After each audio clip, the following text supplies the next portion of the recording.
With threats to our nation waiting around every corner, adaptability is more important than ever. When conditions change without notice, quick strategic thinking is crucial. And with obstacles consistently impending, determination is essential in overcoming them. It's this willingness, decisiveness, and resilience that sets Marines apart. With our fighting spirit, we don't just fight battles, we win them. Marines are the constant our nation counts on to fight the unknown. And through adaptable problem solving, we do just that.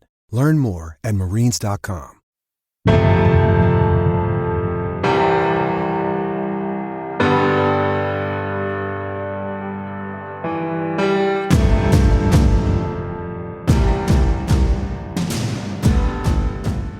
I wake up every day and I'm trying to create a product, a culture, an environment, a 5A football program that everybody wants to be a part of. And so how do you do that? You started with the end in mind and then you work backwards. On this week's installment of the Champion Series presented by Signature Championship Rings, we're joined by the head coach of a state champion from Iowa that just completed a three-peat, winning the title in 2021, 2022, and 2023. They finished 2023 at a perfect 14-0 and are also on a 22-game winning streak. Brad Zelenovich has been at the helm of the Southeast Polk High School football program since 2015. He's led the Rams to a 78-26 record. Today we talk about their annual plan and how they invest in their players and the detail they put into those development plans. Coach Zelenovich emphasizes the importance of investing time and effort into developing not just good football players, but good people. Coach Zelenovich's focus on creating a comprehensive annual plan for the program underscores his dedication to excellence. By valuing multi-sport athletes and emphasizing skill development alongside athletic training, he ensures his players receive a well-rounded experience that prepares them for the challenge of the high-stakes games they've been playing in. We dig into all of these things with Coach Zelenovich in this episode, and stay tuned for our winning edge takeaways following the interview. What you see on tape is a direct reflection of what you teach and how you teach. Video is important, but if you don't teach well, you're not going to like what you see on your video. First Down Playbook has been helping coaches teach better for 13 years. It allows you to present installs, playbooks, and practice cards in half the time with NFL quality.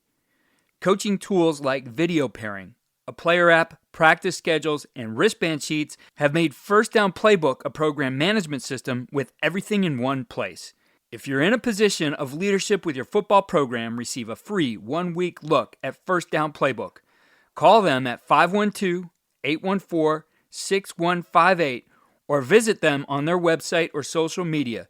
Mention Coach and Coordinator Podcast or use the coupon code COACH24 to receive a $100 discount off the normal $700 First Down Playbook team membership price. Links and the phone number are in the show notes.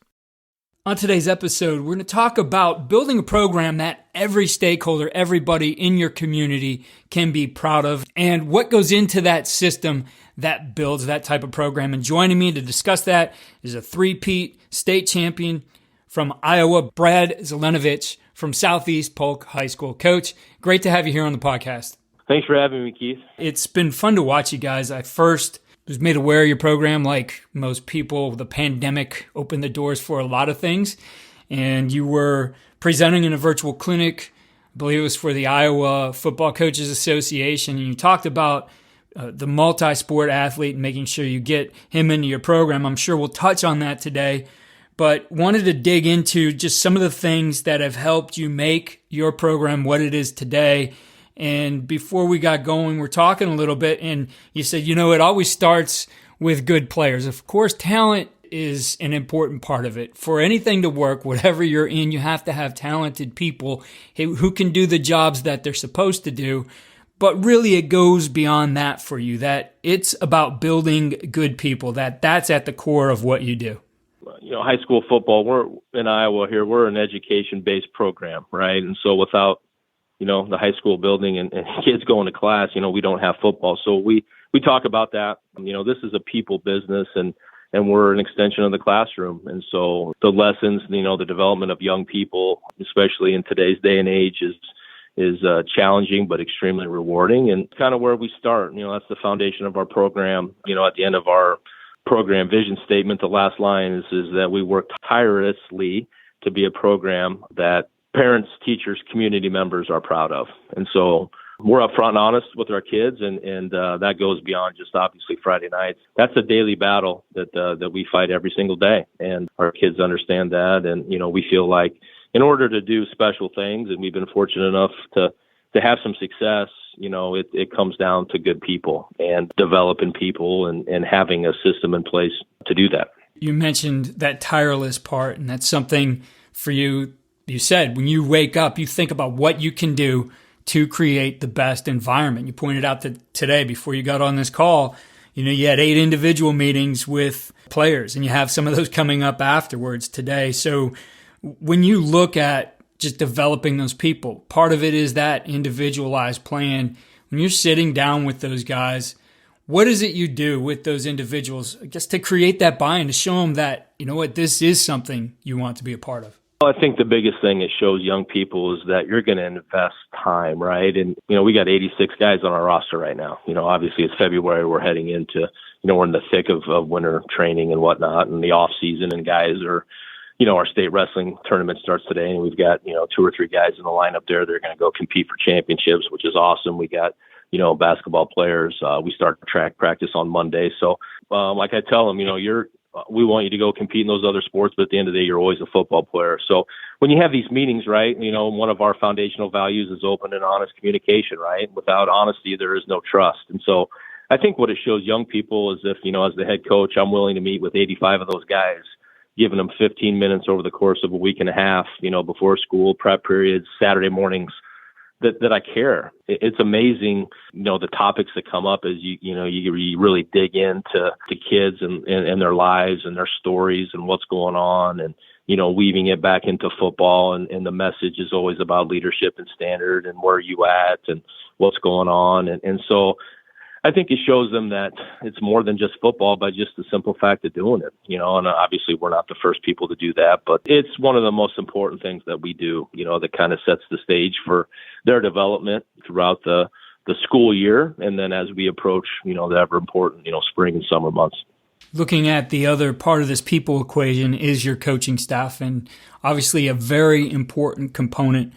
And you mentioned to me that you want to ensure that the people who are involved in your program know that they're going to get coached. When you're looking at your coaching staff and what you want out of them, what are the key things that make a good assistant for you? You're exactly right. It's about people. It's about the adults, the coaching staff that we get around our young people every day. And we're fortunate here that we've had unbelievable consistency with our staff. They're around our kids every day. We're fortunate, and I know, it can be unique. There's a lot of high schools out there that, a lot of their coaches or some of their coaches are 9-to-5ers. They're out of their building. Our coaches are in the building. I think 7 of our 8 varsity coaches are teachers in the school district, and 5 of them are in our building. The other thing that I think is really important when you talk about, multi-sport and developing the whole kid, our head track coach is also an assistant football coach, coordinates our special teams. I'm a 5A head coach. I'm an assistant track coach on our varsity staff. Our defensive line coach is a head junior high track coach. Other assistants are spread in different sports. And so they see you coaching them in different environments, right? Coaching track's different than coaching football. And it's afforded me a way to get to know them in a different light, to show them that it's more than just football, but yet you're caring about the development of them in another sport. And so we're really fortunate that way to have that kind of system in place. And that, that comes from administrative support and getting your people in the right spots and letting people, do their job. But we the culture part, the relationships that our coaches develop with our kids, culture and leadership and character development, all the things that we're doing throughout this time of year, comes from the top down, but obviously comes alive from the bottom up. So, the conversations that those guys have, there are those conversations going on every single day. Maybe somebody's, late to class, or, hey, what's going on? And hold them to a standard, in February, because in our opinion, in order to win at a high level, that's really, really important. So we're fortunate. We got great people. They're great teachers. Obviously they're great teachers of the game, but more importantly, they're great mentors for our kids, good husbands and fathers. And, we talk about those things. We're open and honest about those things, and our kids see them in the community. They're invested, they care. And so, when you have that type of system in place, you're able to do some special things. People obviously are the core of this, but it goes beyond just a place where, hey, there's handshakes and high fives and hugs and whatever it might be. That's great. That all creates a great feeling. But you have a system that really drives this. You have a process that drives it, the development of your athletes and really what you fit into, what you call your annual plan.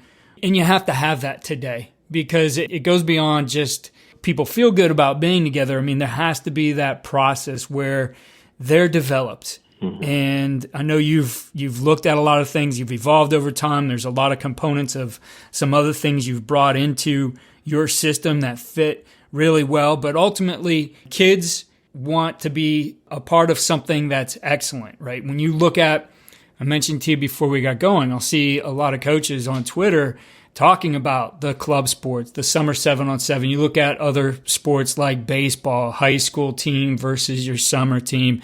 And I think it all comes down to this, like you have to have an excellent product.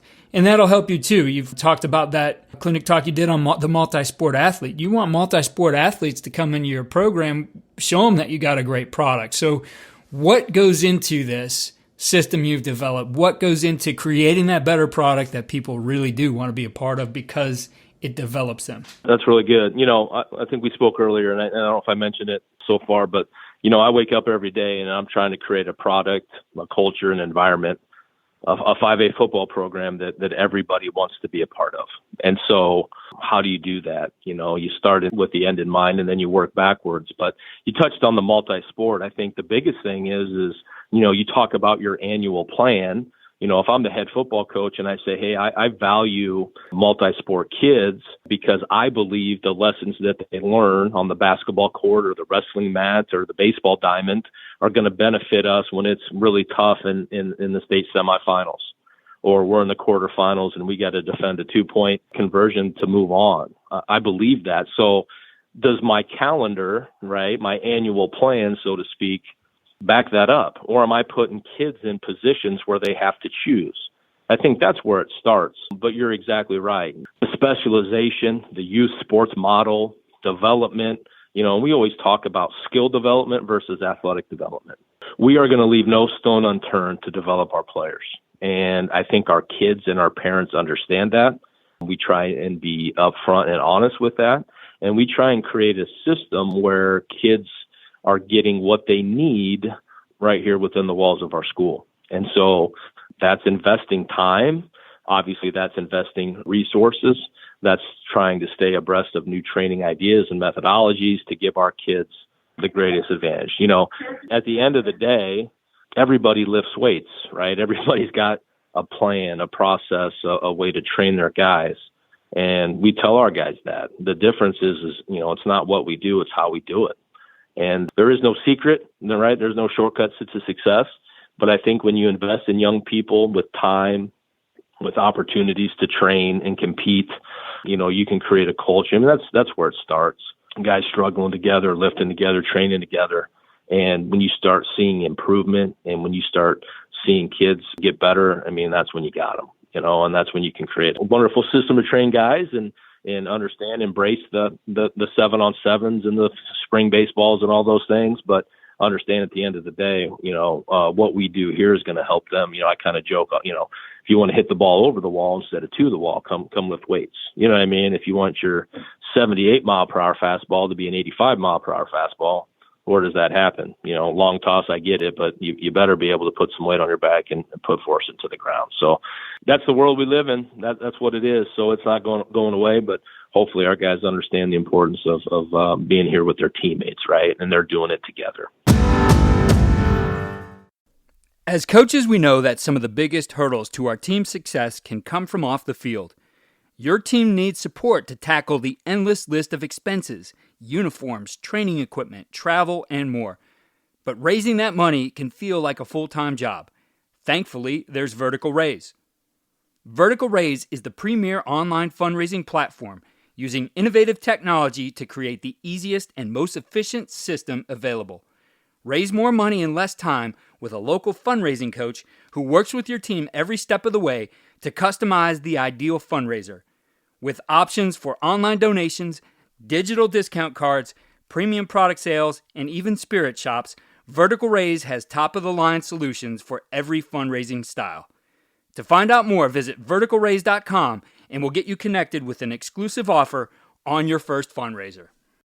When you look at the foundation behind your off-season system, I know we talked about different components, some of the things that you've adopted, maybe not in full, but some of the philosophies, for example, like feed the cats. What are some of the things you've put into this? I think everybody takes those things they learn and they evolve it, they shape it to fit their situation. So for you, what are those things? Well, yeah, like I said, I think there's some foundational things. We've been doing the data-driven speed that, about 7-8 years.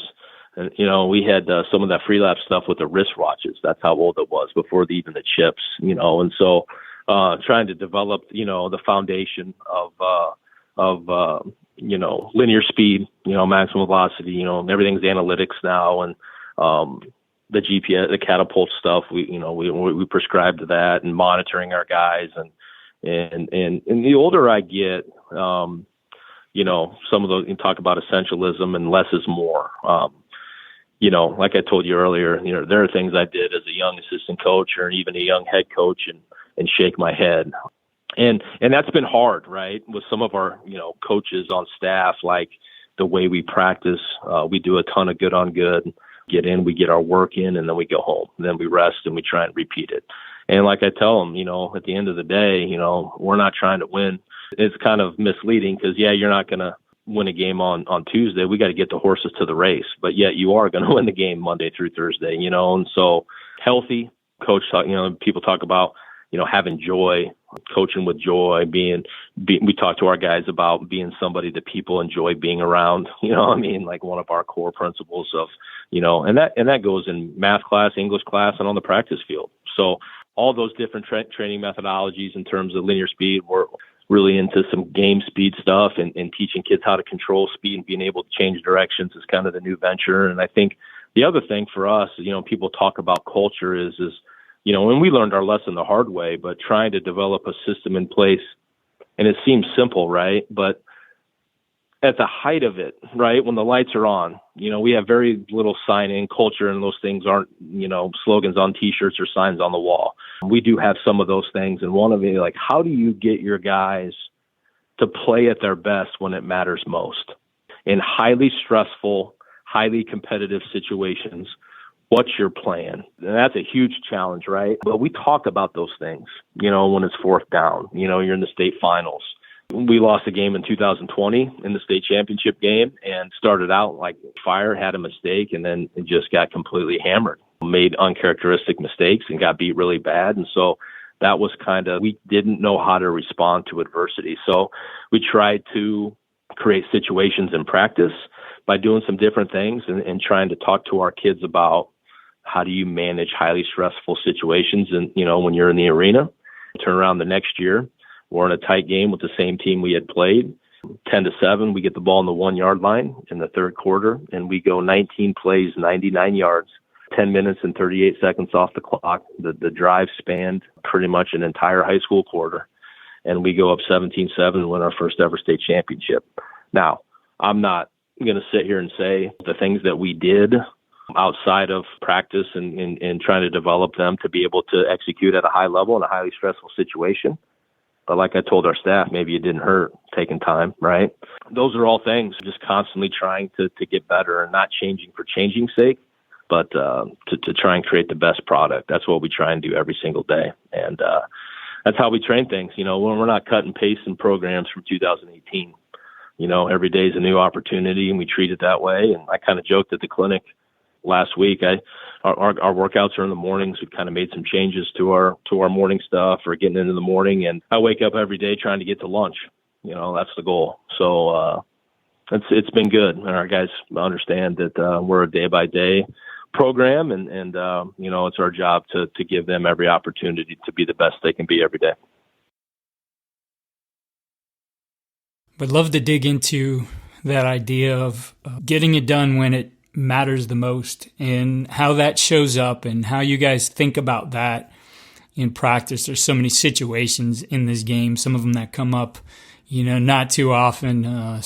Some I was watching before we got going, just some different videos with you out there. There was one where you guys had you said your first, I think this might have been in 21, your first walk-off win, right? Where you guys had ball thrown up in the air, Hail Mary type play, end of the game. But looking at those situations, right? I mean, it's easy to call a timeout and draw something up and whatever, but the reality of it is, if that's a first time kids are seeing it and being exposed to it, it isn't going to happen that way. It is not going to be performed when it matters most. So how do you guys work that in intentionally as a coaching staff? And I guess what's the curriculum? What's the practice plan? What are the coaching points that you guys really start applying across whatever situation it might be? That's really hard to do, especially, when you're at the high school level in terms of like practice, right? How do you create adverse situations? I'm the head coach and have, I call the plays still, haven't given that up yet, but we're a reload or we call it bingos, right? Where, we're going to redo it. But just like everybody, when we get into situational football, for example, I think the best example, our guys get in tune with like a backed up period, right? And so we've got like a program philosophy when we're backed up. And so we talk about those things. We educate our guys, maybe in a classroom setting, in a meeting setting, walk throughout the summer. We meet twice a week or preseason training camp. And so, offensively, we're trying to get one first down. And so our kids know that. We talk about those types of things. We have a kind of a script, we like to take some shots backed up, that type of thing. And then obviously on the flip side, defensively, 3 and out, right? I mean, everybody says those things. But, you get to the practice situation and it's a, quote, backed up period as you're getting and preparing for games and transitioning special teams and whatnot. But, for example, what we would do is it'd be a backed up period and our defense isn't ready to go. And, we get a first down, and instead of reloading it, right, and saying first down on the -2, we're going to play it through. We're going to film it. And now all of a sudden the backed up period becomes a, hey, you weren't ready to play period. And now it becomes a red zone period, and then we score a touchdown or finish with points, and then we coach off of that. And so the message is with our guys like, hey, don't fall into the trap of this being a, quote, backed up period and coach is just going to blow the whistle and reload it and have two, what I mean? If that makes any sense, like you weren't ready to go, and the 3-play script now became you had to defend 12 plays, and, they ended up scoring and you weren't ready to go. So how can we teach off of that to try and prepare them for what it's going to be like on Friday nights? And then the other thing is having a plan with highly stressful situations. The mind is powerful, so don't say negative stuff out loud. And that's kind of Trevor Moad's work. It takes what it takes. And so the All Blacks talk about blue head and red head, when things are highly stressful. So for us, the foundation is diaphragmatic breathing. You'll hear our coaches talk about getting their mind right and developing a plan. What's your plan on an index card in August as we go through training camp of what's your trigger, highly stressful situation? What are you going to do to get yourself to dial it into where you need to do to execute? Some guys need to calm down, right? They need to lower their heart rate. They need to breathe. They need to focus. Some guys need to speed up. You know what I mean? And so getting them to try and be aware of those types of things, that's been the work that's been challenging for us and something that we've tried to be purposeful in our approach to giving guys tools. And it's all 86 different guys have 86 different ways to get to the same spot. And so when you frame it like that and you give them resources and show them different things, how the best in the world do it, hopefully you're building skill, right? You're giving them skills and tools that when it matters the most, like you said, and that first game of 21 comes down to the last play, and our receiver joked about, he's a two-way guy. He was an extremely talented kid. He's at the University of Iowa now playing defensive back, playing safety. But obviously, we weren't smart enough to put him on offense and limited reps and whatever. And we last play, we got a last play that we practiced multiple times throughout camp. And he's quoted as saying that, he's like, I really didn't know what was going on. That was just him trying to be cool. He knew what was going on. We had practiced it. we ended up throwing it up, and he made a play, and we won a game against a really good team. So that's been kind of the next thing for us is how do you get them to perform? What are the things that you do to try and create adverse situations in practice the best you can, right? Being a high school in Iowa, and then off of the practice field, teaching those things through video, obviously tape, and then kind of creating a game plan, so to speak, for our kids. And I think it's been helpful for me, and our coaches, coaching in those types of games, in those situations. And maybe it's work, maybe it's not, but, hopefully everybody in our program knows the importance of it because we sacrifice time and we spend time doing it.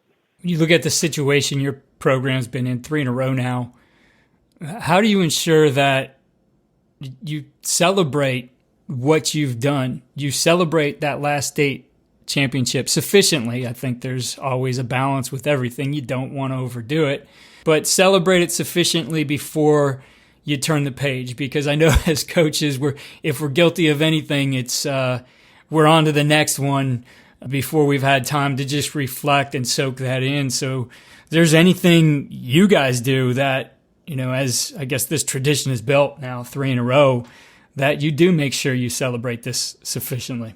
To be honest with you, probably one of my many faults. You get wired a certain way, and coaches are creatures of habit, and played before Thanksgiving there and kind of enjoyed it. The calendar helps too with our calendar in terms of butted up against the holidays. So you get away for a little bit, and our coaches get away, celebrate Thanksgiving and Christmas and those types of things. But yeah, you're right. That's the challenge. We do a really good job. We've got a tremendous and involved parent committee that does great things for our kids, and postseason banquets and that thing. And our state does a good job of recognizing those types of things. So hopefully those guys feel that we celebrated that appropriately and deservedly so, doing what we've done. Someday we'll look back on it. I don't spend a lot of time thinking about it, but our kids and our parents should be very proud of. I think we're the first public school in the big class in Iowa to win 3. Obviously Dowling Catholic, which is a national brand, have done a tremendous job, won 8 in a row as a parochial school. But in terms of the big class in Iowa, since we've gone to 5A, I think we're the first public school, and we should celebrate that. And that is a big deal. But at the same time, like you said, I haven't spent a lot of time, thinking about it, getting back to work here in 2020 as the calendar gets back to 2024, and we're back to work, and so we're still trying to chase a rough side of the mountain. So the reality is, these guys that we're meeting with right now and going through the off season, haven't done anything yet. Although some of them were on the field and last November. So that is a challenge for sure, and something like maybe someday I'll realize that. But right now it's business as usual.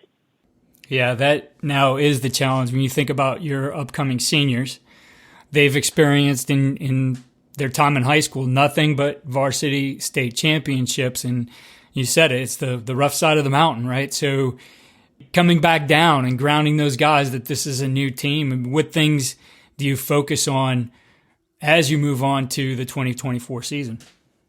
Well, just that, and that's the message. And we had a really big senior class with a lot of really good players. And, like our left guard had 39 career starts at left guard in high school. You know what I mean? He was a sophomore starter. Our right guard, 37, so that's what we're trying to replace. And obviously you don't replace guys like that. But the challenge is, hopefully, the message is we feel good about the guys, although they may not have a ton of game experience, goes back to the training. And hopefully we've done a good job of preparing them, through our training in the weight room and our speed development stuff. And then obviously the skill, the football skill that, that we can plug new guys in there and they're still going to play at a high standard. And whether that equates to win, we don't talk about that, right? I mean, it's the daily challenge of, trying to be the best you can be. We're going to, coach the heck out of our guys and try and develop them. And then when, things get cranked up here in the summer and fall camp, do what we need to do to try and put ourselves in a position to win. And whether that's tweaks for scheme, feel like we got an offensive system that we can, that we can adapt to depending on our personnel. We're not unlike any other high school that does that. And then, just play at a high level, play with, great effort, great technique, and go see what happens. But highly competitive, Central Iowa, the CIML, it's great football. tremendous players and coaches and facilities and great environments. Our kids, have it pretty good that way. So that's exciting. We talk to our guys about that's a big deal to play football here. The standard has been set, pretty recently. We won our first playoff game in 2004 in the history of our school. So in 20 seasons, the standard has, become what it's become, and that's because of the people. So because of the guys that came before our current players and coaches, and we talk about that and we embrace that, but moving forward, leaving their legacy. So I'm excited. We got a good group of guys coming back. We're excited to see what they do, and every day is an opportunity to improve, and we'll kind of go from there. Coach, I really appreciate you spending the time with us and giving us a peek into your program and what some of the things that have brought you the success that you've been experiencing. And certainly best of luck to you and the Southeast Polk Rams as you pursue number 4 here in 2024. Keith, I appreciate you having me on. I've been a huge fan of your work for a long time and what you do for football. And like I told you earlier, the impact you've had on the Southeast Polk Rams without probably even knowing it, when I'm listening to the podcast and getting ideas and jotting things down. It's been great. So really appreciate you inviting me on today. Here are our winning edge takeaways and ideas for implementation. 1. Focus on developing good people. Prioritize character development and values within your program, emphasizing qualities such as honesty, leadership, and teamwork. Coach Zelenovich emphasized the importance of building a program that goes beyond just talent on the field. He highlighted the significance of developing good people, instilling values, and creating a culture where players are not only skilled athletes, but also individuals who contribute positively to their community. 2. Invest and build in relationships. Schedule those regular one-on-one meetings with your players to understand their lives, challenges, and goals, and foster a strong player-coach relationship based on trust and support. Coach Zelenovich stressed the importance of investing time in individual meetings with players, building those honest communications, and showing genuine care for their development both on and off the field. And 3, create a system for success. Develop an annual plan that aligns with your program's values and goals, and incorporate the training methods that prioritize both physical and mental aspects of player development, while also integrating strategies to simulate game-like scenarios in practice and prepare for critical moments. Follow all we're doing at coachingcoordinator.com and sign up there for our weekly tip sheet, which runs down the best ideas from each episode. Follow us on Twitter at Coach K. Grabowski, and be sure to check out our partner, Signature Championship Rings, at signaturechampionshiprings.com/podcast.